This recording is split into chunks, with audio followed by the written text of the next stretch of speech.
Democratic strategist James Carville said Wednesday that the only way the members of the GOP can get their party back is through a blowout of former President Trump in November. MSNBC's Ari Melber asked Carville what he thought about a report from Politico that suggested some Republicans would be okay with the former president losing if it meant could rebuild their party. Carville suggested that only Vice President Harris winning by a large margin could help the Republican Party move on from Trump. And remember, Republicans got blown out in 64 and won the presidency in 68. Democrats got blown out in 72 and won the presidency in 76. So, what I tell my Republican friends, if you want your party back, if you want the kind of pro business, lower taxes, lighter regulatory cuts, stand erect at attention during the anthem.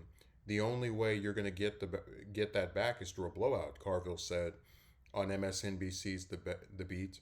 If Harris gets 280 electoral votes, it's not going to change. And I think there's a growing recognition of that, not just from kind of elite Washington ever Trumpers, but there seems to be a sense of that going on the grounds also. Carville wrote a guest essay for the New York Times earlier this week, outlining a three-pronged strategy for Harris to boost her chance of winning in November. Carville, who served as senior advisor to former President Clinton's campaign, said Harris's greatest political advantage is that the public's opinion on Trump is settled. And I'm going to skip over some of this. So,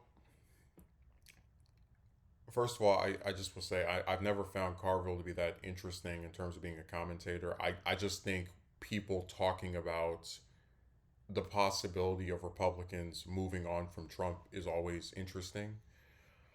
Um, when he gives his example, he mentions Republicans got blown out in 64, won the presidency in 68. Democrats got blown out in 72, won the presidency in 76. Well, Democrats also were blown out in 84 and in 88. Excuse me, they were blown out in 84 and then they still lost in 88. I guess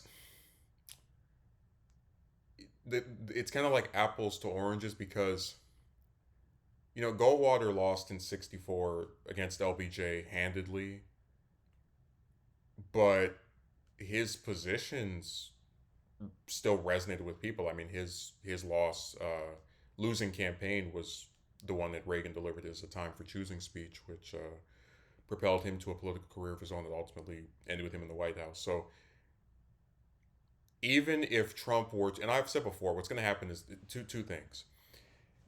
If Trump wins, the Republicans will lionize him, I think, permanently as their, they called him the blue collar businessman, their businessman president who had a term and it was robbed of a second one, but then came back and won a second one because, as Trump says, it was too big to rig. But if Trump loses again, I can't see a scenario where they don't say, and if whether he loses by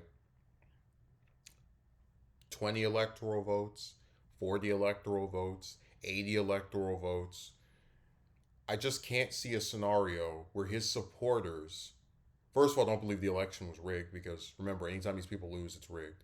But also where they're like, oh, Trump lost and didn't win. Well, I guess now we're done with him. We're gonna change our party. We're gonna start voting for these other people.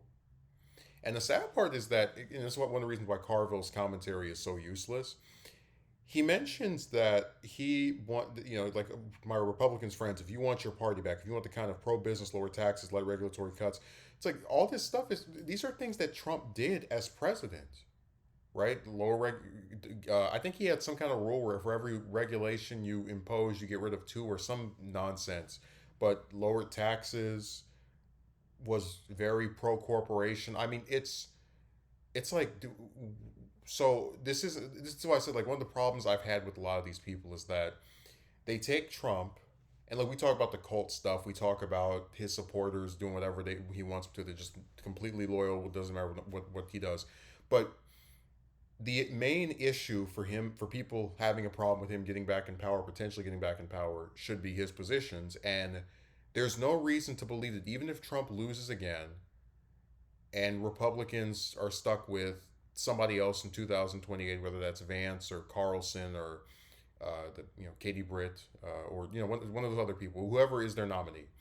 If that person continues the pro business, lower taxes, etc. stuff, anti-immigrant stuff, what's the difference? Like, what's the point of the Republicans getting blown out in 24 if they're going to keep running the same nonsense in 28 and 32 and just continuously. If they never learn their damn lesson about taking these unpopular, disliked positions. See, what really needs to happen for Republicans to kind of like actually catch up with people on certain things is for there to be a national inability for them to win either statewide races or a majority of congressional races. Like, in a state like Texas, for example, yeah, they can win these, different districts, but if, for example, we were able to flip Cruz's Senate seat or Cornyn's Senate seat, and you do the same thing in somewhere like Kentucky,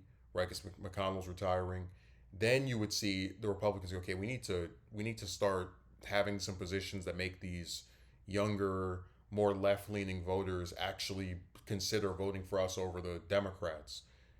But if all you're waiting for is the possibility of Trump losing to believe that the party is suddenly going to change, it's not. If like they might move on from Trump in terms of he'll be too old to run in 2028 or whatever, but they're not going to move on from his positions until those are also made equally unviable, which I don't think they will be. At least, like I had one person who said that they think if Harris wins this election, then there's no chance for Republican win the presidential election ever again. I was like, it's such a slither, right, of American history to go, oh, the Democrats, won two presidential elections back to back. The Republicans are done forever. It's too short of a time span for me to really sink my teeth into.